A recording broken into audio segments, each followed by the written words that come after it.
கிறிஸ்துவுக்குள் பிரியமான சகோதர சகோதரிகளை, இந்த காலை தியானத்திற்காக ஆண்டு கொடுத்த வசனம் என்னவென்றால், கர்த்தரை விட்டு விலகுகிற இருதயம் உள்ள மனுஷன் சபிக்கப்பட்டவன் என்று கர்த்தர் சொல்லுகிறார்.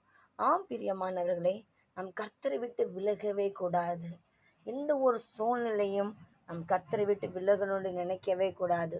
ஒவ்வொரு மனிதனுடைய வாழ்க்கையில பிரச்சனைகள், கஷ்டங்கள், வேதனைகள், கண்ணீர்கள் வரதான் செய்யும். அதுக்கு சொல்யூஷன் கர்த்தரை விட்டு விலகுகிறது அல்ல, கர்த்தரை விட்டு தூரமாய் போவது அல்ல. எந்த ஒரு பிரச்சனை வந்தாலும், எந்த ஒரு கஷ்டம் வந்தாலும் நமக்குள்ள ஒரு விசுவாசம் இருக்கணும். இயேசு ஒருபோது என்னை கைவிட மாட்டார். ஆகவே ஒருபோது கர்த்தரை விட்டு என்ன செய்யக்கூடாது, விலகக்கூடாது.